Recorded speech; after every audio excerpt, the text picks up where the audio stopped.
Vamos ahora a volver aquí a los estudios de Canal 26 y vamos a plantear uno de los temas donde pasan los gobiernos, pero el problema sigue. Y es la inseguridad y es la muerte en manos de delincuentes reincidentes. Y la pregunta es si el Estado sabe cómo lidiar con estas personas que en definitiva las resocializan, pero no están en condiciones de ser resocializadas, bien digo. Bueno, y para poder discutir estos temas tenemos invitados. Así es, por supuesto. Vamos a presentar a algunos de nuestros invitados. Primero a Miguel Ponce. ¿Qué tal? Buenas noches, gracias por estar aquí en Cuestionados. Bueno, vamos a tratar muchos temas. Hay más invitados, ¿no? Es así, está Walter Lanaro, senador, en este caso por Cambiemos. Buenas noches. También está Jorge Ceballos, secretario de Libres del Sur. Buenas noches. ¿Qué tal? Gracias. Muy bien. También aquí nos están acompañando Juan Carlos Juárez, dirigente del GEN. ¿Qué tal? Buenas noches. María José Lubertino, diputada mandato cumplido, profesora de Derechos Humanos en la Universidad de Buenos Aires. Buenas noches. Y para hablar de las cuestiones que tienen que ver con la economía, con las reformas que se vienen, está con nosotros Marcelo Fernández, presidente de Segera. ¿Qué tal? Buenas noches, gracias por la invitación. Muy bien, le vamos a pedir a todos que vayan participando de este debate porque seguramente ustedes tienen familia, tienen hijos, sobrinos y en este sentido estarán preocupados si llegarán a su casa después del colegio, después del trabajo. Pero ¿qué les genera? A ver, le preguntamos aquí a Lanaro para abrir el debate. ¿Qué les genera ver cómo se van sucediendo casos? Seguimos teniendo los jueces que liberan a detenidos que en definitiva terminan matando, terminan robando, porque los gobiernos pasan, pero el problema sigue. Es sin duda la preocupación más grande del gobierno provincial, ¿no? Nosotros estamos encarando una profunda reforma de la policía bonaerense que no se trata de una purga y nada más, sino que va evolucionando. Hoy en día tenemos 10.000 policías sumariados por distintos hechos, 4.000 fueron apartados y tenemos más de casi 600 policías que están presos, ¿no? Una policía donde estaba enquistada la mafia y donde nosotros queremos cuidar a los que nos cuidan, pero también hacer cumplir la ley a aquellos que estaban apartados o que estuvieron apartados durante tanto tiempo. Es un cambio que no se logra de un día para el otro, es un cambio que tenemos que hacer todos los días, todos juntos, porque la oposición también tiene que colaborar y en muchos casos lo ha hecho, sobre todo en la provincia de Buenos Aires. El ministro de Seguridad, Cristian Ritondo, está permanentemente en contacto con los legisladores, permanentemente caminando la calle. Hoy tenemos un nuevo jefe de policía que también escucha a los vecinos de la provincia y a partir de ahí tratando de buscar soluciones. Sin lugar a dudas es lo que más nos preocupa. Veníamos de un país donde nos decían que la inseguridad era una sensación mientras crecía el narcotráfico, mientras nuestros pibes se metían cada vez más en el narcotráfico y la violencia crecía en las calles de la provincia de Buenos Aires. Esa es la Argentina y la provincia donde veníamos y la que queremos llegar nosotros también es la que te acabo de comentar. Quisiera aprovechar aquí que está María José Lubertino, la habíamos presentado como profesora de Derechos Humanos, ¿no? Y muchas veces, yo durante la semana estoy haciendo los móviles aquí en el canal y la gente dice, los derechos humanos son para los delincuentes. ¿Qué le dice a aquellos que sostienen eso? No, bueno, en primer lugar, decir en relación a este tema que para mí no es simplemente un tema de policías. Yo conozco tanto a Martín Ocampo, que es el responsable del tema de seguridad en la ciudad, a Ritondo y a Patricia Bullrich. He trabajado con los tres. No dudo de su intención y voluntad de acabar con el delito, pero justamente yo creo que no es un tema exclusivamente de policías. Me parece que ahí ver la cuestión criminal como un problema de la policía es ir al final del cuento, porque no nos alcanzaría quintuplicando las policías que tenemos para controlar en cada esquina, en cada momento, y los que hemos sido víctimas de delito, no una, sino varias veces, y nuestros hijos, etcétera, obviamente tenemos esta preocupación social, pero me parece que hay cuestiones. Primero, nuestro acompañamiento como oposición responsable para avanzar sobre las mafias en la policía, total, creo que no hay nadie de buena fe que no lo haga, pero sí me parece que hay que trabajar mucho más el tema del servicio penitenciario, el tema de las cárceles. Me parece que ahí tenemos un cuello de botella donde no se ha hecho nada o poco y nada en el sentido de hacer una reforma profunda de qué es lo que sucede dentro de las cárceles. Yo creo que la procuración penitenciaria tiene que tener un rol más activo. Creo también que hay falta de control dentro del servicio penitenciario. Y de otro punto donde yo creo que es también crítico es el tema del Poder Judicial. Y ahí voy a tu pregunta. A mí no me gusta generalizar, creo que, y conozco jueces serios y otros no tanto, y los jueces tienen que aplicar la ley, pero tienen criterios de discrecionalidad y no bueno, están entonces lo que está obligados. mal es la norma, digamos, porque si la norma se presta a diferentes para nada, interpretaciones. para nada. La norma no se... Mira, esto es así en todas partes del mundo, siempre las normas se pueden interpretar de manera diferente y es parte... Pero acá falta sentido común muchas veces. Lo hemos dicho en casos de femicidas reiterados, de violadores reiterados. Primero, toda la información a veces no se cruza jurisdicción por jurisdicción, y la otra cosa que para mí me parece sustantiva es esta posibilidad de que las víctimas tengan derechos reconocidos. Esta ley para las víctimas me parece que será un avance, porque muchas veces las propias víctimas del delito, y lo hemos visto en muchísimos casos, al no poder... A ver, si le parece, la quiero interrumpir un momento, porque quiero que compartamos unas placas, Meli. Sí. Vamos a compartir unas placas justamente de las víctimas de estos asesinos liberados, uno de los temas que estamos tratando en el día de hoy. Y la pregunta, mientras vemos las placas, que yo le quería hacer a todos, bueno, ¿qué le decimos a los papás de Abril Bogado, ¿no? Esta familia que perdió a esta chiquita de tan solo 12 años, de un disparo en la cabeza por un delincuente que no cumplió la pena como debería haberla cumplido, que salió a matar. Bueno, ¿qué le decimos? Porque sí, hablamos de la policía, hablamos de las reformas en la justicia, pero ¿qué le decimos a esta familia? Bueno, ahí estamos compartiendo una de las placas. La imagen de Abril Bogado, 12 años, una nena toda una vida por delante, hay 2 detenidos. Otro caso, creo que podemos hacer todo un programa, hay muchos, enumerando las víctimas. Ignacio Martínez, 22 años. Tenía 2 hijos, se dedicaba a hacer trabajos de pintura y fue asesinado en Berazategui. ¿Cuántos detenidos hay? 1. Por el hecho cayó Jonathan. Otro de los casos, José Zurita, 27 años, era policía local, casado, padre de una nena, lo atacaron para robarle el arma mientras esperaba el colectivo para regresar a su casa frente a la estación de Espeleta. 2 detenidos, el segundo detenido por el crimen se llama Cristian Flores Michel y era preso que gozaba de salidas transitorias. Bueno, estas salidas vigiladas, ¿quién controla, no, a los presos cuando tienen este tipo de beneficios? Sí. Micaela Ortega, 12 años, desapareció el sábado 23 de abril en Bahía Blanca, el 28 de mayo apareció muerta. Hay un detenido, Jonathan Luna, de 26 años, confesó el crimen tras quedar detenido como sospechoso. Le dieron perpetua. Al momento del hecho gozaba de salidas transitorias. Y hay más, muchísimos casos, lamentablemente, el de Micaela García, ¿no? Cuánto sufrimos también por esta chica, 21 años, femicidio ocurrido en Gualeguay, en Entre Ríos, en abril del año 2017 de este año, era estudiante de educación física, desapareció el 1 de abril de este año. Un detenido, Sebastián José Luis Barner, era ex convicto por delitos de violación, que había sido condenado a 9 años de prisión, pero gozaba del beneficio de libertad condicional. Confesó ser el autor del crimen. Le dieron prisión perpetua. Bueno, y miles de casos, ¿no? Estos son los más relevantes y los más conocidos. Mira, uno más. Sí. Rosario Toledo, 60 años. Asesinado de 2 balazos en la cara cuando llevaba a su nieta de 2 años a la casa de su hija en General Pacheco, Tigre. 2 detenidos. Los delincuentes ya habían sido detenidos en Tigre por el robo a una carnicería de Don Torcuato.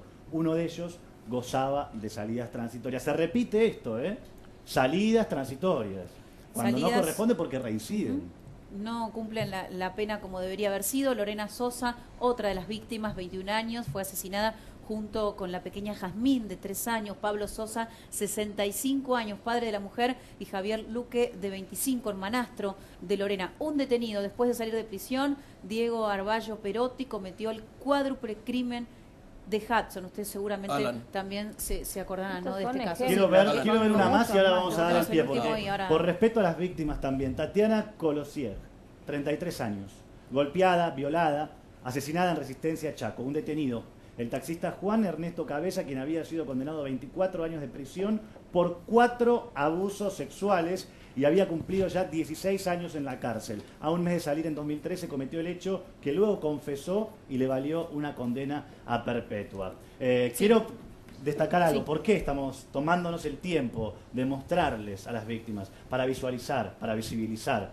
Porque si no, capaz hablamos de estadísticas, números, y no materializamos que hay personas detrás de eso. Alan, está claro que la casuística marca lo que se ve, y obviamente queda claro de que no era una sensación ni es una sensación. Y hay muchísimos más casos que por supuesto no alcanzan visibilidad. Ahora, en Latinoamérica hay un trípode que marca lo que ha sido y es el delito, ¿no es cierto?, que es política, policía, justicia. Acá claramente yo quiero pensar que en términos políticos han empezado los cambios. Es obvio que, como decía el senador, en la policía provincial se ha avanzado. Creo, paradójicamente, que quien está más lento en las reformas vinculadas a estos temas es la justicia. La justicia en la Argentina, encima, tiene un olfato político y una sensibilidad política para el análisis de los momentos que es preocupante. A mí me preocupa, y por eso me preocupa lo del presidente de la Nación, que diga que el problema de la justicia es el personal, cuando lo que está faltando es personal. Hay una cantidad de sectores que no se han cubierto. El tema, si no se lo trata en forma integral, me parece que es discutir una de las partes y nunca lo vamos a resolver. En primer lugar, que para los detenidos hay un juez de ejecución penal, digamos, ¿no? Que tiene que controlar cómo son las condiciones, si hay recuperación para la reinserción y todo lo que eso merece. También, digo, yo he sido miembro de la Comisión Bicameral de Enjuiciamiento de Magistrados y funcionarios del Poder Judicial. También hay que anotar en esa situación, porque cuando Sallargués y Piombo, que eran miembros de la Cámara de Casación Penal de la Provincia de Buenos Aires, yo le firmo y pido el juicio político para haber liberado a un violador y acusar a la víctima, en esa circunstancia, digo, hay mecanismo también que le permite eludir ese control. ¿Por qué? Porque le aceptaron la renuncia. Bueno, digo, esas cosas son parte, exactamente, son parte de la burla que reciben las víctimas. Y eso también hay que tener un seguimiento y un control. Y quienes tienen la responsabilidad... ¿Quién la aprueba? ¿Quién la aprueba la renuncia a un juez? Muchas veces pide licencia primero y después renuncia. En el caso de la provincia de Buenos Aires, el gobernador. Entonces no hay que aceptársela, hay que eliminar esa posibilidad y hay que reformar en esa materia esa circunstancia, porque eso es dejar totalmente desprotegida a la víctima. Pero también hay que pensar en el servicio penitenciario, cómo funciona, cómo está preparado, si realmente cumple su función. Y también los fiscales, cuando tienen que investigar, digamos, salimos en la provincia de Buenos Aires de un sistema inquisitivo y pasamos a un sistema acusatorio. Ahora, los presos, es muy importante. Los jueces, ¿están presionados para liberar a los presos antes de tiempo? No, no tienen. Porque esto también se ha escuchado, ¿no? Tienen que liberar las cárceles. Si están presionados, que digan que la presiona. Que lo digan. Estoy seguro que la sociedad lo va a respaldar, si se sienten presionados para combatir esa. No hay ninguna presión, en realidad. Presión no hay ninguna, al revés, hay una presión social para que las condenas se cumplan. Ellos dicen que tienen presión en el momento de liberarlos, de darles este anticipo, porque necesitan lugar en las cárceles y todos sabemos que están súper pobladas las cárceles, ¿no? Entonces, acá se ha mencionado el problema del servicio penitenciario. Mira, que hay jueces saca presos, los hay, como hay abogados saca presos. En minutos vamos a hablar de los jueces saca presos. Tenemos el listado de muchos los hay, de pero como me parece que decía bien Juárez, el punto es verlo seriamente, más integralmente y no demagógicamente. Claro. Yo creo que con el tema de la justicia además tenemos que ser cuidadosos porque no se trata, yo creo que todos los gobiernos de turno tratan de colonizar la justicia.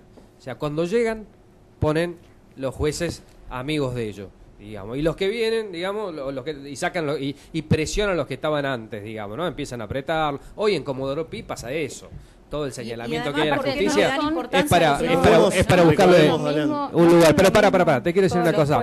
El otro tema, hay una presión constante sobre eso. Ahora, también como sociedad nos debemos un debate sobre qué queremos hacer con el servicio penitenciario. Como sociedad. Porque eso no se quiere discutir. ¿Cuál es la solución para alguien que roba y comete un delito que tiene pocos años de condena? Digamos, todos sabemos lo que pasa en el servicio penitenciario. No hay se profesionaliza. Exactamente, salen no hay resocialización. Usted mencionaba a los jueces saca presos. Interrumpo un momento, ahora vamos a seguir con el tema. Entonces, pero podemos compartir, Nacho, ya mismo unas placas. Tenemos nombres, tenemos el cargo, si son jueces de ejecución penal, de garantías, tenemos el distrito. Bueno, por ejemplo, acá tenemos el caso de Soledad Barnia. En este caso, el juez de ejecución penal era Axel López. En su momento, Marcelo Pablo Díaz, el asesino de Soledad, gozaba de salidas transitorias de la cárcel cuando atacó a la joven. Esto ocurrió en un edificio de Caballito, la mató de 26 puñaladas y la abusó además. Bueno, jueces saca presos. ¿Quiénes son? Liberó a un gendarme, violador Nicolás Schiavo, juez de garantías número 5 de San Martín, otro de estos jueces garantistas y sacapresos, ¿no? Como nosotros lo llamamos aquí en los medios. ¿Hay más? Sí, tenemos más. Acá vamos a ver otro caso. ¿Quiénes son estos jueces sacapresos? Bueno, hablamos aquí de un delincuente liberado que asesinó a un vecino de Bécar. El juez es Esteban Rossignoli, juez de garantías número 4 de San Isidro. Bueno, allí tenemos otra de las placas también.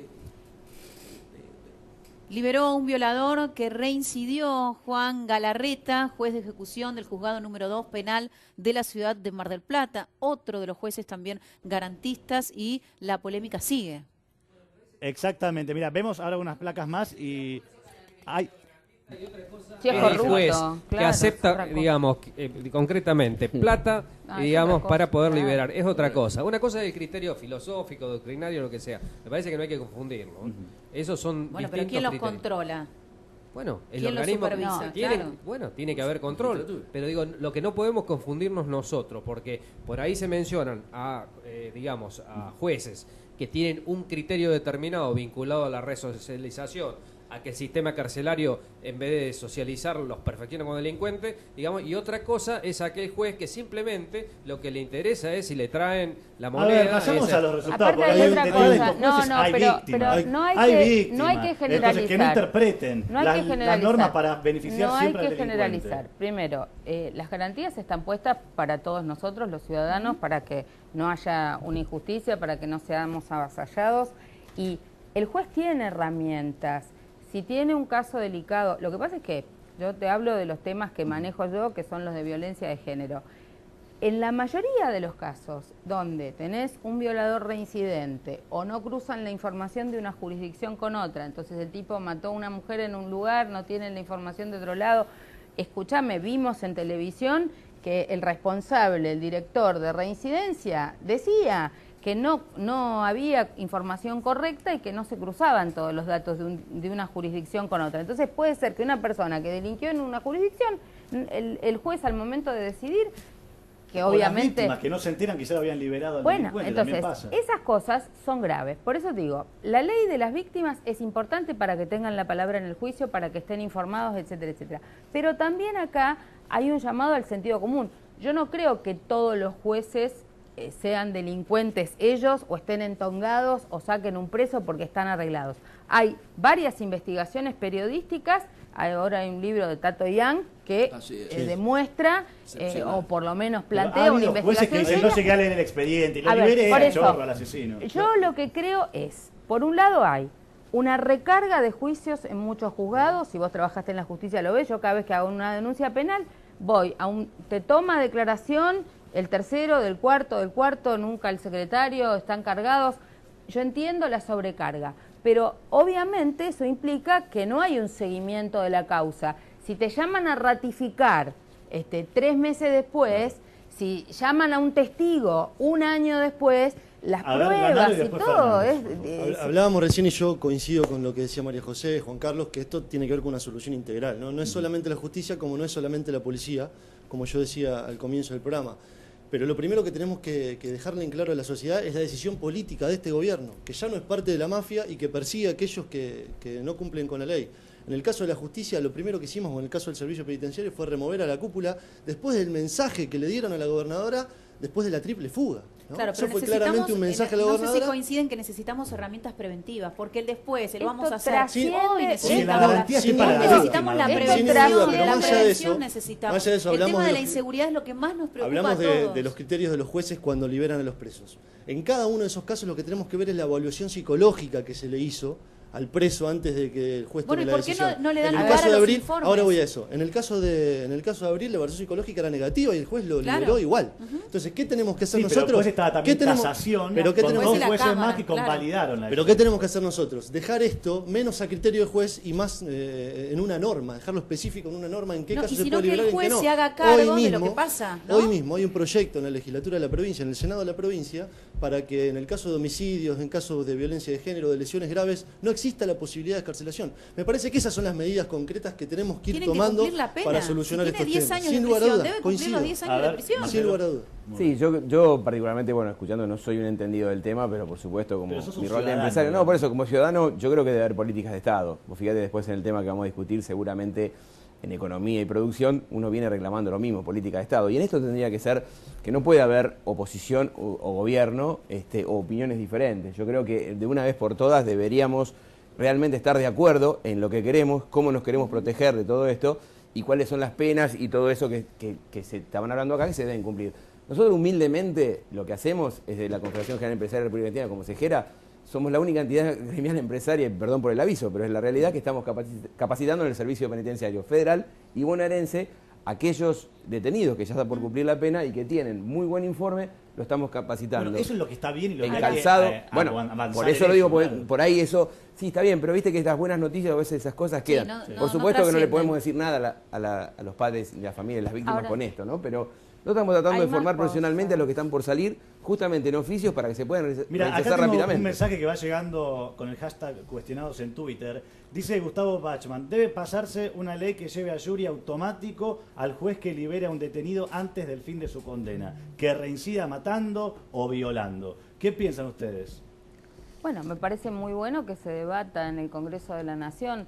Lo que pasa es que también al juez le tenés que dar ciertas garantías de que va a poder actuar con cierta independencia y que tampoco se vea condicionado en las decisiones que toma. Echegaray Biel, este asesino de Abril de 12 años, no había estudiado en la cárcel, no había trabajado, claro, por eso había dos informes, uno que era favorable y el otro que decía es inconveniente que le den esta libertad anticipada. Entonces, ¿por qué? Todos estos casos, no solo el de Abril, el de Brian, un momento, porque recién mencionaba aquí a Ignacio Flores, el Lomas de Zamora. Veamos los antecedentes, ¿te parece? Sí. Porque uno dice, ¿qué información tenía el juez disponible al momento de liberarlo, ¿no? Y se tienen que fijar en los antecedentes de estos muchachos. Bueno, ahí está, crimen de Abril Bogado, lo que recién estábamos comentando, reincidente serial, José Echegaray Biel, detenido, antecedentes, en febrero del año 2004, preso por intento de robo en La Plata. Y ustedes habrán escuchado, ¿no?, cuando lo detuvo la policía, que se resistió incluso y dijo, se me escapó el tiro, Reincidente serial también, bueno, más información sobre este delincuente, sobre este asesino. 2005, mira, agosto de 2005, preso por otro intento de robo. Salen y vuelven a robar. Ahora, es la puerta giratoria, ¿por qué digamos. están dadas las condiciones para que haya esta abrumadora cantidad de delitos, gente robando con armas? O sea, hay que ir desglosando la cuestión delitos por delitos, ¿entendés? Hay más, ¿no? Mirá, no es lo mismo, Mirá los antecedentes. No es lo mismo violencia de género, femicidio, que robo. Entonces, ¿cuáles son las causas? ¿Qué pasa? Bien, ¿Qué pasa que no trabajamos? Al homicidio. No, Mirá, pero por ejemplo, esto. no necesariamente, a ver, no todas las personas son violadoras, no todas las personas son femicidas. Ahí hay un trabajo en materia de temas de género. Hablamos de los antecedentes, te interrumpo un momento. Julio de 2010 fue detenido cuando estuvo a punto de matar una persona durante un robo. En julio de 2010, estamos en 2017.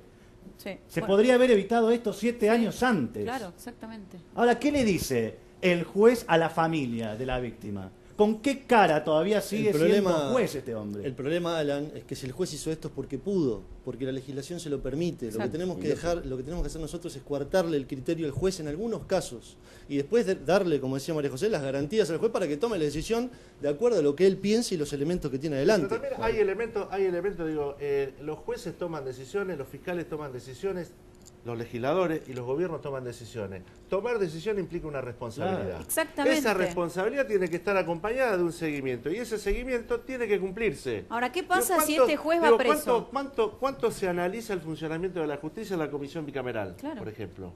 ¿Cuántos casos tienen analizando? Hay un proyecto en el Senado tendiente a ser mucho más riguroso con el control del funcionamiento de la justicia y el accionar de los jueces. Digo, ¿cuánto tiempo hace que está ahí y no se trata? Digo, me parece que también cada uno de nosotros, en el ámbito que nos compete, tenemos que tener la responsabilidad, la seriedad de aplicar. Por ejemplo, vuelvo a decir, no es aceptable que un juez al que se le inicia juicio o un jury se le acepte la renuncia como juez.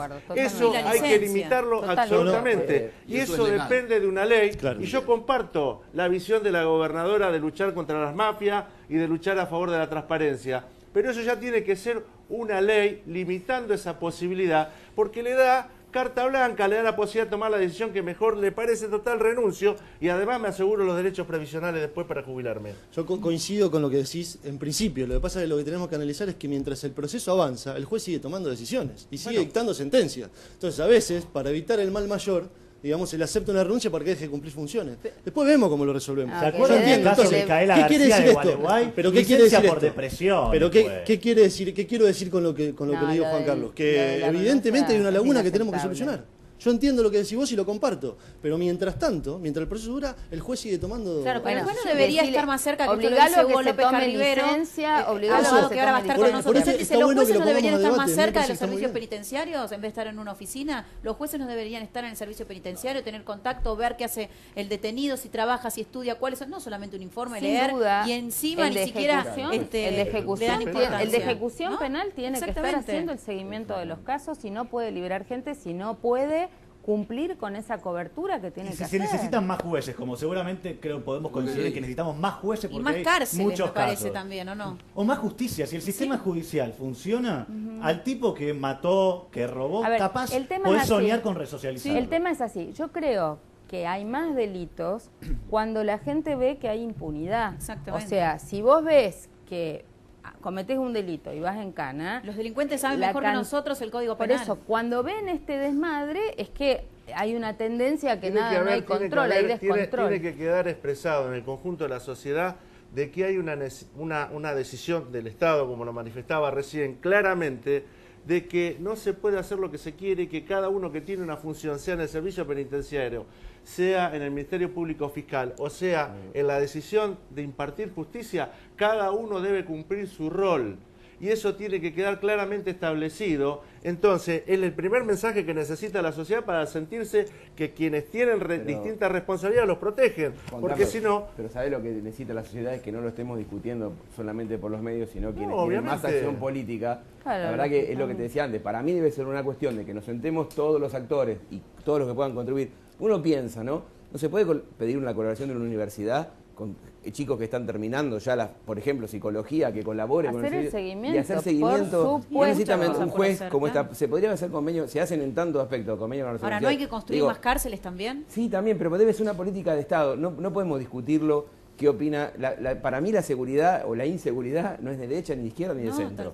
Es de todos los días. Entonces, una vez por todas, en determinados temas, debemos estar todos de acuerdo. Temas. Hay que construir más escuelas. Sí, educación hay chicos que no tienen que... Educación es lo principal. No hay que meter a los pibes presos. Exactamente, lo primero es la educación, en eso coincido. Me parece, el tema de, por supuesto, si la visión de construir más cárcel tiene que ver con la resocialización, bienvenido. Ahora, también hay un criterio de construir cárceles como negocio.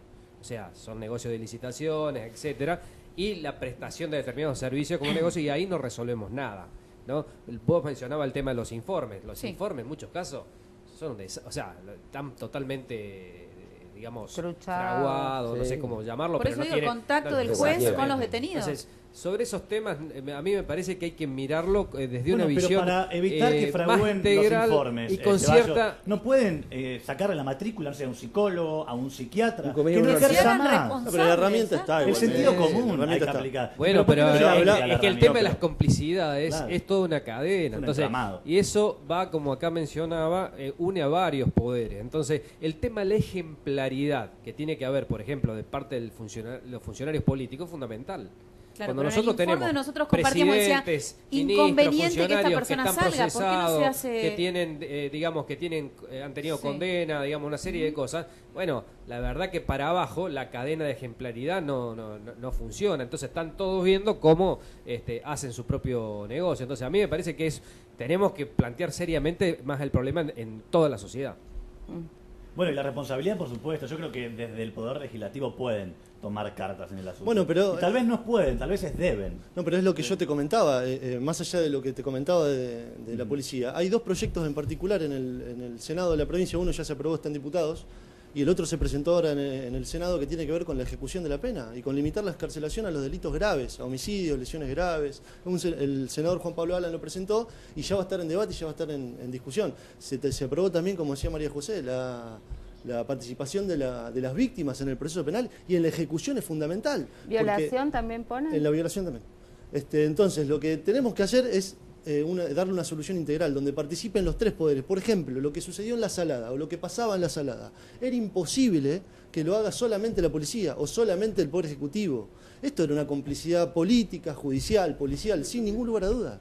Entonces, si no le damos a las cosas soluciones integrales, es muy difícil solucionarlo. Por eso hay que avanzar desde la justicia, avanzar desde el legislativo como lo estamos haciendo, y que el Poder Ejecutivo castigue a aquellos policías que no cumplen su deber. Es el momento de dar la discusión, de llegar a los consensos. Esto es un consenso básico. El de llegar a sin poder duda, forjar sin un duda. sistema judicial que sea respetado por la gente, por los delincuentes. Pero bueno, lo cierto es que el debate lo vamos a dejar en stand-by esta noche. Vamos a seguir, ¿no? Con otros invitados también hablando de este tema que es tan importante y que nos preocupa a todos. Creo que ya sabemos, Meli, qué pueden hacer los políticos, qué deben hacer los políticos por la sociedad que representan. En minutos vamos a estar aquí con abogados, vamos a estar con el otro lado, el lado de las víctimas. Las hay muchas. Hoy vamos a traer aquí... Pero nosotros también somos víctimas, No te creas que... Sí, pero la gente dice que los políticos se patean la pelota uno hacia otro, ¿no? Yo no ocupo ningún cargo en este momento, pero desde la universidad, desde las cosas que enseñamos, no nos pateamos nada la pelota, nos hacemos cargo.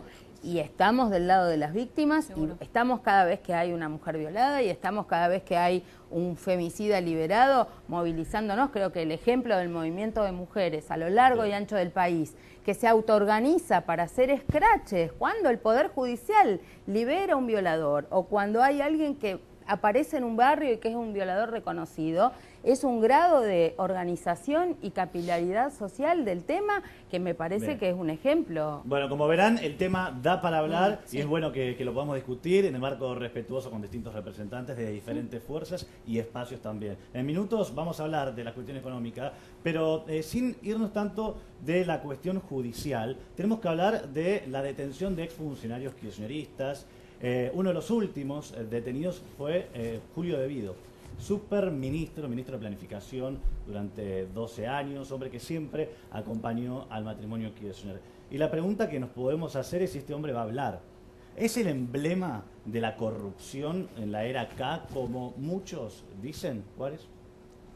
Y bueno, ha sido un hombre que le tocó administrar 200.000 millones de dólares en los 12 años que estuvo al frente del ministerio. Digamos, y la obra pública siempre es un espacio, digo, donde participan muchos y donde queda una serie de dudas y donde ha habido investigaciones que se han probado por distintas denuncias que ha habido corrupción.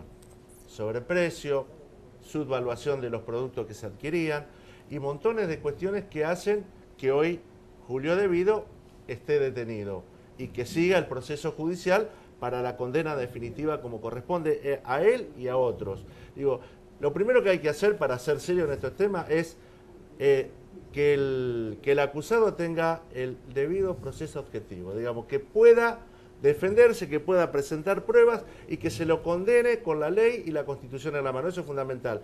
Y obviamente que se ha convertido en un emblema, y sobre todo desde el momento que comenzó a ser un detenido epistolar, es decir, donde todas las semanas hace una carta pública donde deja entrever algunas cuestiones y empieza a haber una serie de preocupaciones. Y uno observa hoy cómo aparecen algunos dirigentes que lo van a ir a visitar y algunos dirigentes que empiezan a hablar públicamente como para resarcirse frente a posibles acusaciones. ¿Pero ustedes creen que va a hablar? Porque amenaza de que va a hablar, ¿Ustedes creen que va a hablar? Y yo creo que está más, da la impresión, digo, esto en mi barrio dice, está enviando mensajes. Claro. Está enviando mensajes. Está claro que esta situación es así. Ahora, la verdad que la justicia también tendría que empezar a convocar a otros actores para dilucidar esta situación y esclarecer. Digo, me parece que la Argentina ha pasado procesos judiciales históricos. El juicio de la Junta ha sido muy claro en su momento y definió un tiempo en la Argentina. La investigación de la corrupción en la Argentina tiene que definir un tiempo para acá y para adelante. Yo hablé más de una vez, ¿no es cierto?, de la necesidad de una CONADEP de la corrupción, y esto lo habíamos dicho, pero lo que también nos preocupa es que, teniendo en claro que la justicia argentina no tiene nada que ver con la brasilera, ¿no es cierto?, acá todavía no han aparecido el sector privado, el empresariado que es cómplice. La Cámara Argentina de la Construcción no ha dicho nada y es un organismo gremial que algo tiene que ver con esto, me parece. Yo creo que de qué es factible hacer, el mejor ejemplo, y hablando del tema de la justicia, es el caso de Once, de la tragedia de Once. Allí la justicia, efectivamente, obró en tiempo y forma. Me parece que hay un mérito de los familiares, por supuesto, que instalaron la cuestión de en esto siempre es bueno la participación de la sociedad. Ahora, el dato a rescatar allí es que allí se castigaron a los funcionarios y también a los empresarios vinculados al delito, porque me parece que eso es lo que hay que ver. la corrupción mata, esto es una frase que conocemos todos, ¿no? ¿Cuánto se podría haber hecho con el dinero que se robaron? Claro, es un ejemplo claro, y hay que estar atento ahora porque hay remate de bienes, hay negocios inmobiliarios, o sea, se están cerrando playones, digamos, para hacer negocios inmobiliarios. Y nosotros estamos pidiendo que vuelvan los trenes al interior, porque acá no se van a solucionar con los pasajes aéreos de bajo costo la situación de los pueblos que se están muriendo. ¿Sabes lo que pide la gente? Que vayan presos pero que se vuelvan el dinero. Esto es lo que pide la gente, ¿no? A ver, yo he Por supuesto. A ver, un momento que se suma también aquí Sergio Abrevaya, el legislador porteño electo por un país. Buenas noches. Preguntarle, ¿no? Porque cuando hablamos, por ejemplo, de Vido, de otros exfuncionarios, enseguida dicen presos políticos, una persecución política. Sí. Están presos porque tienen una causa o tienen causas concretas que tienen que ver con la corrupción, con desvío de fondos multimillonarios, le decía recién Juan Carlos. Las cifras más grandes que manejó el gobierno nacional de Cristina las pasaron por debido. El desastre de 11 pasó por debido. Eran los trenes que se tenían que arreglar y no se arreglaron. La Argentina además corrió para atrás, se fue para atrás. Mientras se gastaba una fortuna en la nada, en fundaciones que desviaban fondos en Río Turbio, la Argentina seguía yendo para atrás como en el caso de los trenes. Así que la compra de chatarra ferroviaria. Cualquiera de ustedes que hoy se tome el tren Roca va a pasar por Herli. Ahí tenés una serie de vías, va transporte de carga, vas a ver que está toda la chatarra amontonada. En su momento se prendieron fuego, están todavía ahí, Bueno, chatarra compraron muchos también, en la ciudad se compró chatarra y no por eso decimos que hay un delincuente. Un delincuente es cuando hay comprar basura. No, bueno, la verdad que sí. Te digo en varios lugares eso. No, pero, digo, yo he sido bastante. Se importó basura. Yo he sido bastante exigente. Importaron de Portugal, perdón, María José. Yo he sido bastante importaron exigente. de Portugal trenes usados que no se podían. Además, creo que nos vamos a poner de acuerdo todos que la corrupción tampoco reconoce partido político. Yo he sido bastante exigente. No, por supuesto, este gobierno hay que tener el ojo bien puesto porque en cualquier momento empezamos a enterarnos de cosas graves que ya igual en los diarios. Pero la justicia, ¿por qué llega siempre después? A ver, de que el gobierno ya no está de turno, ¿no? Yo quiero ver esto que vos después decís. De mucho tiempo. No es solamente en este caso, digamos, acá hay una seguidilla y una historia en la cual hay hechos de corrupción donde el derecho penal llega tarde. Llega tarde porque, aunque dice Ceballos correctamente que la justicia actuó en tiempos con el caso de 11, las vidas de los que murieron no se las devuelve nadie, y a mí me parece en este aspecto que un tema central en relación al tema de la obra pública es que ahí sí hay que modificar las leyes. Estamos con leyes de 1947, leyes de 1957, y todos los gobiernos desde la recuperación de la democracia hasta ahora han tenido que lidiar en distinto grado y magnitud con circunstancias que tienen que ver con que las leyes vigentes son decimonónicas y no sirven para el volumen y el tipo de obras y la cantidad y la envergadura de las obras que se están haciendo, ni para los servicios ni para las obras públicas. Me parece que ahí hay que hacer una reforma profundísima que dé transparencia a la lógica con la que el Estado hace compras y contrataciones, porque por esa vereda entran todos los delitos que pero María José, hasta que se modifiquen hay que hacerlas cumplir, por lo menos, ¿no? Por supuesto, pero por si eso también creemos que la Oficina Anticorrupción, lo dijimos en el gobierno anterior y lo reiteramos en este, no puede ser una dependencia dependiente del Poder Ejecutivo, que tiene que tener autonomía, que tiene que ser por concurso, más allá de la buena voluntad y del afecto, del respeto que le podemos tener a Laura Alonso persona. Es un tema estructural que tiene que estar en un organismo independiente, porque no puede quien depende del Poder Ejecutivo controlar de manera realmente autónoma. Para eso existe la Auditoría General de la Nación. Así es. Que es el organismo específico encargado del control de la administración del Estado. Y bueno, está bien. Pero y tenés la AGN también. Y tenés, digamos, la CIGEM, ¿no? Que va en tiempo. Decimos y estamos todos de acuerdo que la corrupción mata, ¿no? A veces mata directamente y a veces mata de manera indirecta. Lo que pasó en 11, por ejemplo, es un delito directo, digamos. Ahí la corrupción mató directamente más de 50 personas. Por eso la justicia actuó tan rápido, por la demanda social y la demanda de los familiares. Cuando la corrupción no se nota, cuando no es tangible, cuando no es concreta, cuando la gente no hay tragedia. No hay, claro, porque el Poder Judicial actúa en complicidad con el Poder Ejecutivo sin ningún lugar a dudas. Nosotros estamos reclamando hoy, María Eugenia está reclamando 600.000 millones de los fondos del conurbano.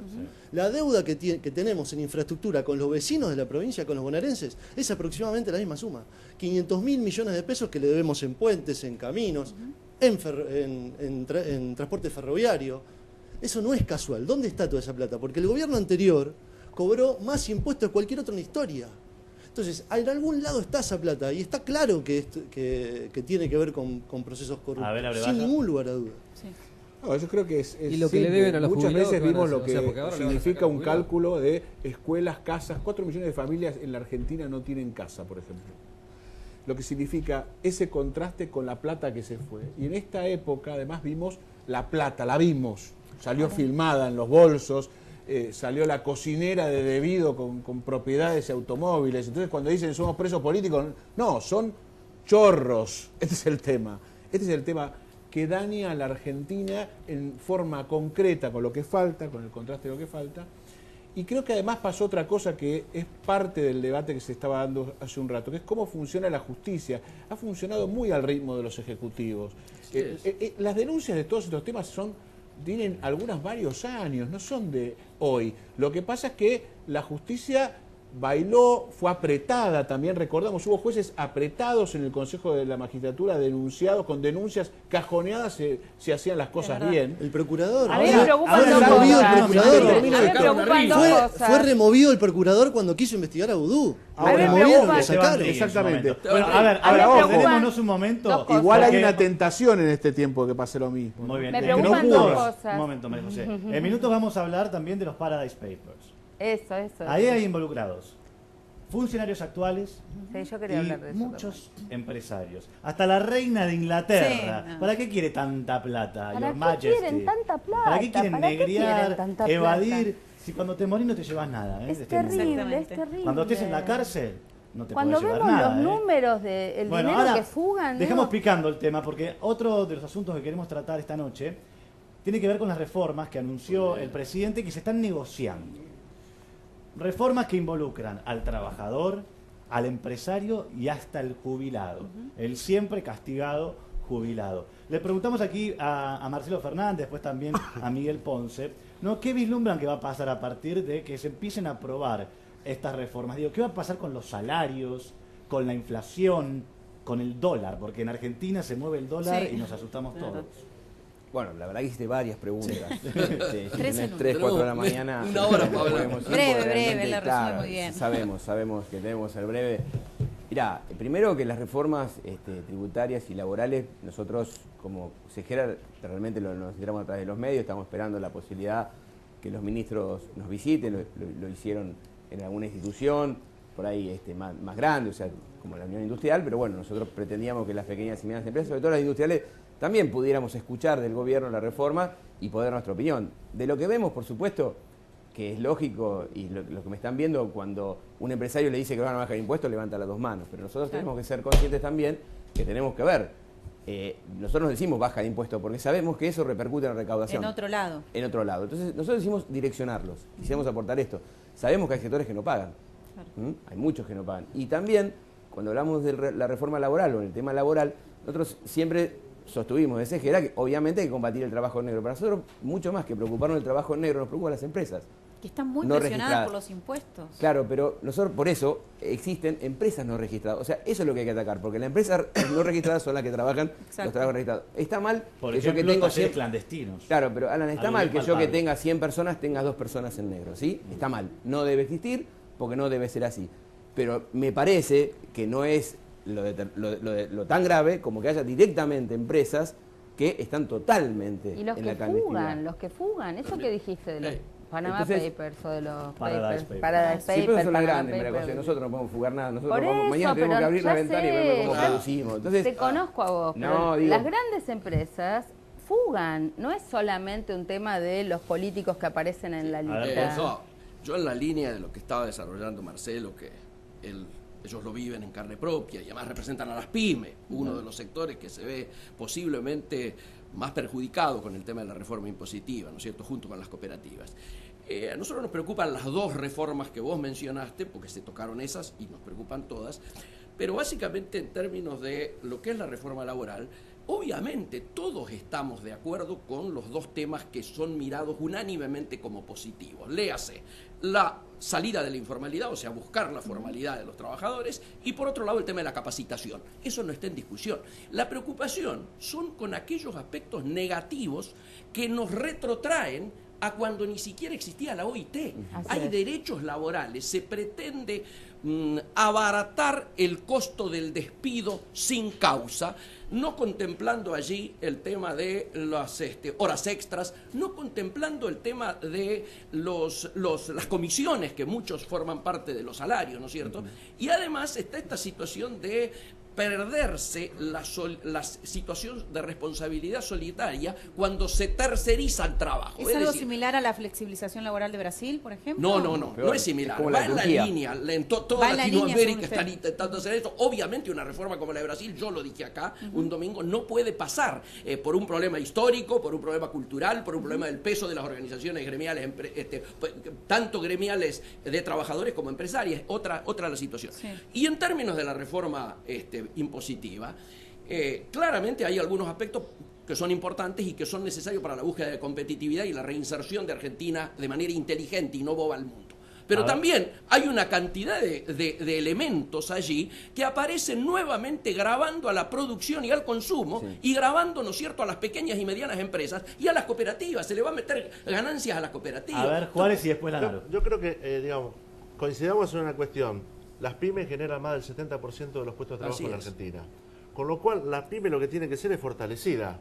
Digo, todo lo contrario, se le va a aplicar el 2%, digamos, de presión en contribuciones patronales con respecto al tema de los sistemas previsionales. Yo vengo de estar en la Conferencia Interamericana de la Seguridad Social en México, haciendo un curso durante una semana.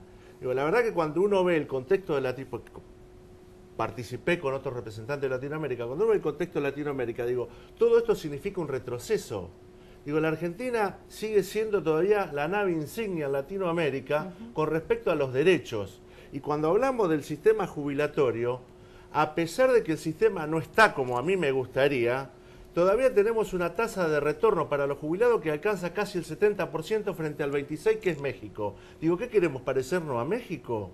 ¿Queremos parecernos a Guatemala o a Honduras? Digo, tenemos que nosotros resignificar los derechos y mejorar en calidad de derecho y no retroceder y atender todas las recomendaciones que hace la Organización Internacional del Trabajo. Creo que lo positivo de todo esto, más allá de la propuesta del gobierno, es que se va a debatir en el Congreso. Y no solo en el Congreso, sino con todas las organizaciones que toman decisiones en el tema, digamos. Está claro que hace falta una reforma laboral. Eso es una decisión. Está claro que hace falta. El gobierno habla de gradualismo, ¿no? Y creo que es una palabra que nos gusta a todos. Pero ¿no te parece que de acá a 5 años no es mucho tiempo? Lo que pasa es que es necesario hacerlo de manera gradual. Porque si no, el impacto es ciertamente negativo, 100% negativo. Si lo haces de un día para el otro, todo, en cualquier tema, ¿no? Pero quiero decir, es necesario sí o sí una reforma impositiva y sí o sí una reforma laboral. Lo bueno es que se va a debatir entre todos los sectores. Rápidamente, primero lo que dice Fernández, que es cierto, ¿no? Las pymes no estuvieron sentadas. Es una cosa notable. Da el 70% del trabajo hablan de reforma laboral y no están sentados los que dan el 70%. Es una muestra de que no es un gobierno que esté pensando en el desarrollo, sino que está pensando en cómo acomoda una caja con un déficit mortal que lo alimenta permanentemente con algunas medidas como la de las LEVAC. Eso lo alimenta desde el otro lado de la moneda, no es que ese sea el déficit. Me parece que este es el problema. Entonces la reforma está mal planteada porque no están todos los actores sentados, que dicen, no están.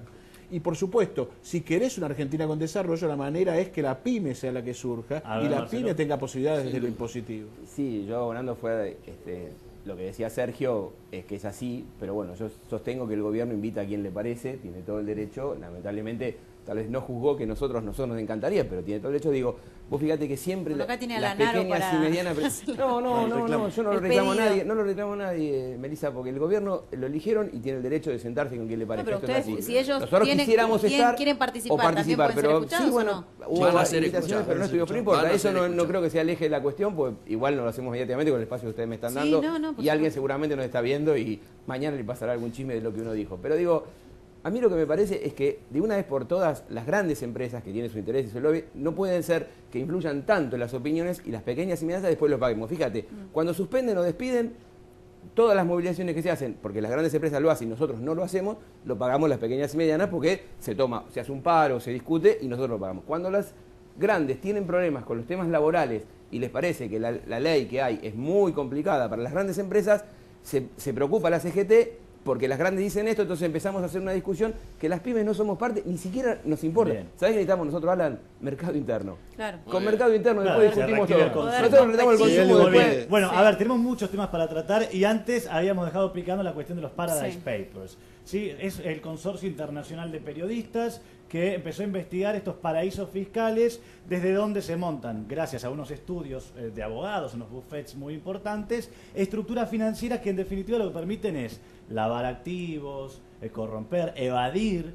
impuestos en determinados países, como por ejemplo el nuestro. Y recién hablábamos de empresarios. Bueno, vamos a ver unas placas, ya las tenemos, ya mismo las vamos compartiendo, respecto de qué empresarios, también hemos mencionado anteriormente que hay funcionarios. Pero veamos, por ejemplo, Marcelo Mindlin, él es dueño de Pampa Energía, Edenor, IEXA y Petrobras Argentina. Él está implicado en este escándalo de los Paradise Papers. ¿Quién es este hombre?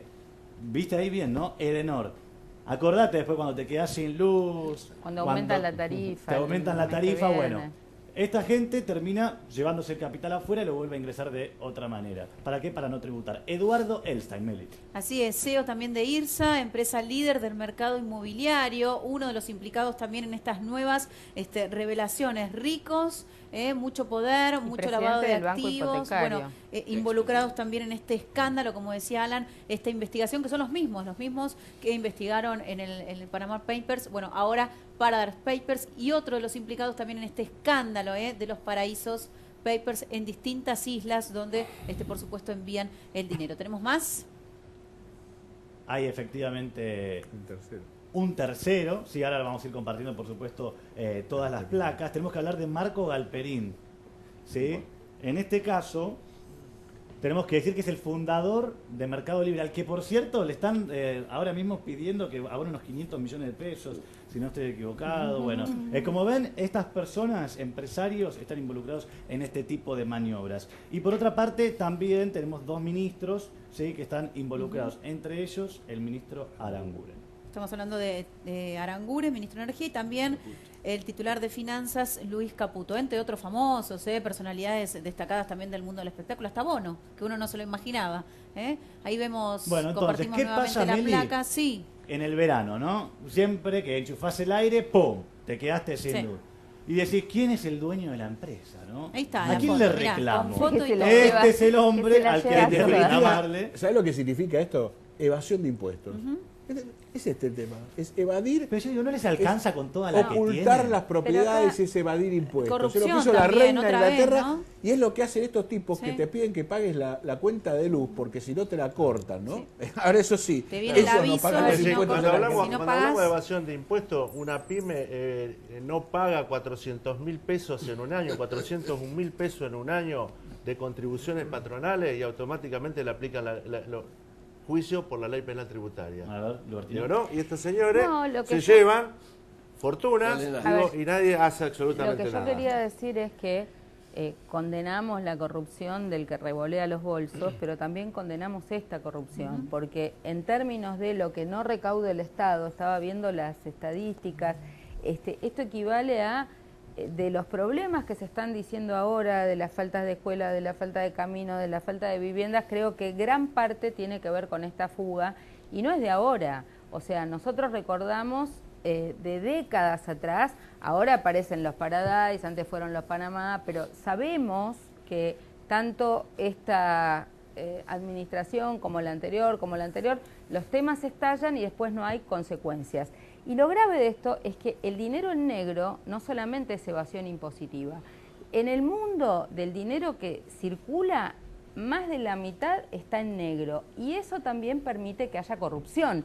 Si no hubiera dinero en negro, no habría dinero para pagar armas, no habría dinero para pagar trata de personas, no habría dinero para corromper policías, políticos. Hay pocas... pocas esperanzas de verlos detenidos en algún calabozo, estos representantes bueno, del círculo rojo, digamos, no sé cómo le llaman ahora, digamos, ¿no? Del poder económico de este país. Pocas esperanzas, porque la verdad que las cárceles están abarrotadas, pero están abarrotadas de jóvenes y pobres. Estos que también matan, ellos matan, ¿eh? Lo que pasa es que ellos no van de caño, van con la lapicera y toman decisiones como esta, claro. Algunos lo hacen detrás de un escritorio con funcionarios políticos. Acá no se mencionó el jefe de inteligencia. En la anterior denuncia aparecía, y por supuesto nosotros sabemos que parte de los problemas de la corrupción en el Poder Judicial tiene que ver con la operatoria que hay, sobre todo en Comodoro Pi, de los servicios de inteligencia, ¿no? Bueno, ese es otro tema que me parece que es importante verlo, digamos, el problema que tenemos en esta clase de dirigente empresaria, que indudablemente no defiende los intereses de toda la sociedad, sino que está pensando en enriquecerse en ellos mismos con complicidad judicial. Creo que tiene que ser, en esto tenemos que reclamar que caiga todo el peso de la ley. Estas personas Lanaro, tienen que realmente esta información. Primero me parece muy bien que haya un consorcio de periodistas que lleve a cabo este tipo de investigaciones, suplantando la justicia de muchos de los países, de cada uno de los funcionarios y empresarios implicados. Paralelo a eso, te digo, quiero que se investigue todo, absolutamente todo, y cada uno de los implicados argentinos que lo investigue la justicia argentina. No me gusta ver personas de mi gobierno implicados en esto, pero quiero que se investigue y que se los deslinde en caso de que sea necesario, y en caso de que no, que paguen como tienen que pagar. 120 políticos de todo el mundo, siempre, en todos los casos. Cualquier caso de corrupción del gobierno anterior o de este, yo quiero que se investigue hasta el final, porque ese es el espíritu de Cambiemos y eso es lo que votó la gente. Claro. Porque este espíritu de cambio que nosotros tenemos el mandato es un espíritu que salió de la población, de la gente que pedía cambiar un sistema corrupto. Si nosotros lo cambiamos y practicamos lo mismo, vamos a estar en el camino equivocado. Quiero cambiar eso, y para cambiar eso tenemos que colaborar con la justicia para que la justicia nos investigue a todos. Bien. Yo lo que veo es, humildemente digo, la mecánica, esto que estamos viviendo. Vos fíjate cómo nos llevo en un programa de televisión con panelistas, estamos hablando de producción y trabajo y terminamos otra vez en el camino de la corrupción y igual que empezamos. De este tema. Sí. Claro, igual que empezamos. Entonces, realmente esto es lo grave como sociedad y lo que tenemos que sentarnos a discutir de una vez. Digo, porque realmente tenemos temas productivos. Tomar pero vos fíjate, está bien, pero vos fíjate. Vamos a cambiar tal vez no, pero digo, el tema de la producción y el trabajo, yo entiendo que en un programa periodístico o de rating no venda, pero digo, vos fíjate que fue inconsciente, pues no fue que vos dijiste, estamos hablando de producción y trabajo, de medidas, tenemos un senador, tenemos un diputado de la Nación, tenemos dirigentes, y nosotros podemos empezar a debatir un poco para que la gente nos entienda, pero ¿cómo es el camino que después mediáticamente terminamos, sin querer, porque no pasa acá en Cuestionados, sino que pasa en cualquier lado, terminamos hablando de otro tema y la producción del trabajo queda para mañana, que es lo que mañana, cuando vayamos a trabajar, es lo que abrimos nuestras empresas, nuestro comercio, la producción, la realidad, y se termina, sin querer, ensuciando la producción del trabajo con temas que debe actuar la justicia. Con los funcionarios anteriores, con los de este gobierno, con los de que vendrán y con los del pasado. Pero bueno, y mientras tanto también esta reina Your Majesty, le decimos históricamente, más pendiente de lavar guita, de evadir a su propio país, no le alcanza la vida a esa mujer para contar la que tiene.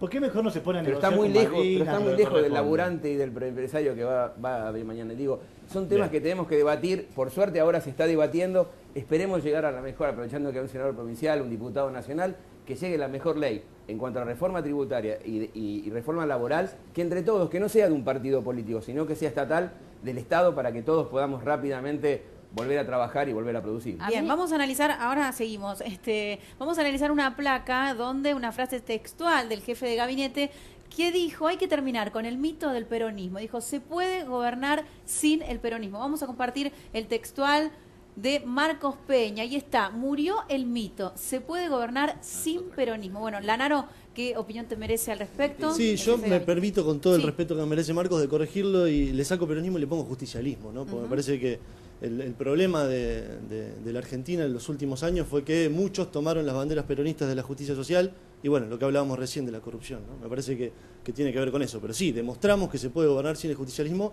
y con el buen peronismo dentro de Cambiemos, que los hay. Y muchos, y me consta, ¿no? Y trabajo con ellos y trabajamos juntos en el bloque de diputados, los diputados nacionales. Tenemos mucho peronismo dentro de Cambiemos, pero peronismo del bueno y que busca de verdad la justicia social y no como los levantaban para llevarse o para revolar bolsos arriba de convento. Sí, Lanaro, gracias por venir esta noche, sabemos que se tiene que ir. Gracias, muy amable. No, a mí no me parece que estén gobernando sin el peronismo, si precisamente al no tener mayoría parlamentaria creo que son parte de los acuerdos.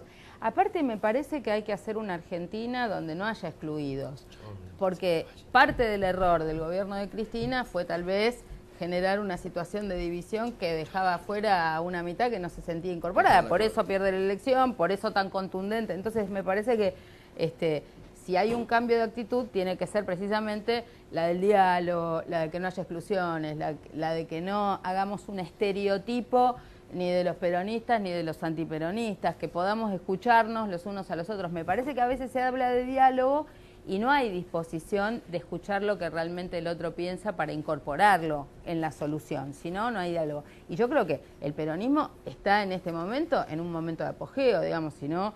veamos en el Senado de la Nación el rol de Pichetto es como... Busca un efecto, pero la realidad, yo no pertenezco al peronismo, la realidad es que el peronismo gobierna muchos municipios, gobierna varias provincias, por lo tanto es parte de la vida institucional de la Argentina. Tiene bloque de legisladores provinciales y nacionales importantes que son los que le van a dar andamiaje a este gobierno para que pueda seguir avanzando. Lo que hay que lograr es que la Argentina funcione y que funcione equilibradamente. Sí, yo creo que además hay que distinguir lo que puede ser el justicialismo del peronista militante. Parte de la Argentina, todos somos argentinos, el peronismo está en el gobierno nacional, está adentro, hay peronistas de toda historia dentro del peronismo. El tema en todo caso ha sido el justicialismo de los últimos 20 años, el de Menem y el de Kirchner, que son eventos distintos o tipos distintos donde de antes no se hablaba, ¿no? Ni del justicialismo ni del peronismo, hoy creo que está... pero hoy parece ser una división, y lo otro que hay evidentemente, como decía Juárez, una cantidad de gobiernos provinciales que siguen manejando la Argentina. El Senado sigue manejado a manos de la Liga de Gobernadores, que si se tuviese que llamar de otra manera, no sería justicialista, sería de otra manera. Me parece que la Argentina tiene que evolucionar todavía institucionalmente en ese sentido, en las provincias, en cómo se gobiernan, en el atraso que existe institucional en ese sentido y en la representación en el Senado. Parece que ese estamos en un contexto de mucha negociación política. Sí, claro. Donde se interpelan los distintos sectores y en el plano ya a nivel federal se está dando un diálogo entre el presidente de la Nación y los gobernadores. Para este jueves había sido convocada una reunión con el fin de poder consensuar puntos que tienen que ver con la reforma tributaria, fiscal, que se está planteando. Bueno, ¿qué va a pasar, no? En esta reunión del próximo jueves hubo un cuarto intermedio. ¿Cómo se fueron los gobernadores y qué piensa? Correcto, pero... asocio esta pregunta con lo que quedó pendiente. Primero leamos la frase. La anterior, pero es que primero leamos la frase tal cual es. Él no dice se acaba el peronismo, se acaba el mito de que no se puede gobernar si no es el peronista. Y me parece que el primero que demostró que se podía gobernar, pero no contra el peronismo, fue Raúl Alfonsín, en Retorno a la Democracia. Yo creo que aquí lo que se está necesitando, y precisamente la reunión de gobernadores están empezando a marcar, es la necesidad de superar la famosa grieta. Es decir, mientras sigamos con estos temas, peronismo, antiperonismo, no solo no vamos a resolver ninguno de los problemas estructurales, como estábamos hablando recién, sino que además ni siquiera vamos a poder encararlos. Yo creo que ahora se está abriendo una oportunidad, ya que quedó atrás las elecciones, para precisamente, inclusive con los gobernadores, pero también convocando a todas las organizaciones representativas de la industria, del trabajo, lo que decía recién el amigo Marcelo, que es imprescindible que estén en una mesa para lograr el grado de acuerdo que se logre. Ni hablo de Moncloa, pero la necesidad de un acuerdo político, económico y social tiene que haber. A ver, Ceballos. Yo creo, tengo cierta coincidencia con lo que dice Peña. Yo creo que había un mito, efectivamente, respecto de que solamente podía gobernar. Tualde ya lo desmintió en algún momento, decía que eso no era tan así, digamos, ¿no? Pero yo creo que acá hubo una crisis en el 2001 que planteó una crítica a toda la dirigencia política, digamos, y creo que el PRO lo que tuvo como expresión de la derecha, yo creo que es esa expresión ideológica, aunque la quiera camuflar, pero tuvo el mérito de ayornarse, de reformular esa expresión, digamos, a los nuevos tiempos. Yo creo que el problema que atraviesa el justicialismo particularmente es que no se ha ayornado y que ellos mismos se convencieron del mito y que podían hacer cualquier cosa. Lo que pasó acá en la provincia de Buenos Aires, la falta de gestión que hubo en esta provincia, digamos, con el gobierno de Scioli, es la mejor expresión. Creían que podían hacer cualquier cosa y decían, está blindado, no hay ninguna crítica que lo dañe. Bueno, terminaron perdiendo la provincia de Buenos Aires que pensaban que no le iban a perder. Entonces yo creo que ahí... Ese es el quiero preguntarle, porque otro de los temas, ahora ya le doy el pie al Lubertino, otro de los temas tiene que ver con el fondo del conurbano. La provincia de Buenos Aires dice que está dispuesta a retirar la demanda, pero una vez que cobre, ¿no? La lógica. Pero eso genera cierta rispidez en el plano de la negociación con las provincias. ¿Qué piensa respecto de la situación en la que está hoy la negociación por este fondo del conurbano? Bueno, yo creo que han utilizado el momento político y creo que utilizaron una vía legal, fueron directamente a la Corte y creo que, tienen una fortaleza, y tienen una fortaleza que creo que todos los bonaerenses compartimos, que necesitamos de que acá haya más. Nosotros lo hemos debatido acá con Juan Carlos respecto a que efectivamente se tenían que reclamar esos fondos. Sabemos que es muy difícil ponerse de acuerdo porque implica, llegar a un acuerdo de todas las demás jurisdicciones que no quieren resignar, pero indudablemente no puede ser la provincia de Buenos Aires que este problema, todos recordemos que tiene su origen en que como la provincia de Buenos Aires tiene un peso político determinado, siempre el Poder Ejecutivo Nacional lo quiso tener dependiente. Conformes, ¿no? En principio, algunos de los gobernadores... A mí me parece bien que se avance en la devolución hacia la provincia de los fondos que necesitamos. No, bueno, se me van acumulando las cosas. Primero, yo creo que no se puede poner la provincia contra el resto de las provincias. Eso me parece que hay necesidades muy importantes en el conurbano. Estoy al habla con los intendentes, con muchos de ellos del peronismo, en todas sus expresiones y formas. Y tienen gran preocupación y por supuesto que dependen de este fondo, pero esto no implica de ninguna manera que sea un tome y daca con las provincias de las otras partes del país. Me parece que el dinero tiene que ser discutido no solo por un ajuste de cuentas, sino también para ver en la reforma impositiva efectivamente dónde se colocan las cargas y de dónde se sacan los dineros, tanto para los ciudadanos del conurbano como para lo que hace falta en las provincias, ¿no? Yo creo que la gran discusión es la coparticipación, que esto es lo que quedó postergado cuando las retenciones modificaron definitivamente ese 51%. Bueno, es el caso, perdón que te interrumpa, es el caso de La Rioja. Claro. La Rioja está condicionando su apoyo a un acuerdo federal respecto de si le van a devolver un punto con participación. Bueno, que la Nación se quedó con los 80, en el 88, si no me equivoco. Bueno, pero la Nación se quedó con el 74% de lo que se recaudó en la Argentina. Es una bestialidad. Claro. El anterior gobierno nacional contó con eso 12 años. Más unitario que eso. Es tremendo. Nadie puede desarrollarse con esa hay una discusión aspiradora. Que no está bien centrada. No es que la provincia de Buenos Aires pretende sacarle al resto de las provincias para... No, lo que la provincia de Buenos Aires pretende es que la masa, el volumen de dinero y de impuestos que maneja el gobierno nacional, parte de eso se transfiere a la provincia de Buenos Aires sin tocarle nada a ninguna provincia. Este es el dato. Bien. Y así va a terminar. Hasta aquí llegamos por hoy. Les tenemos que agradecer, por supuesto, que hayan venido, que hayan debatido con respeto, como corresponde. Se quedaron con ganas, eso es bueno. La verdad que sí. No va a faltar la oportunidad, como decimos siempre, para volver a invitarnos.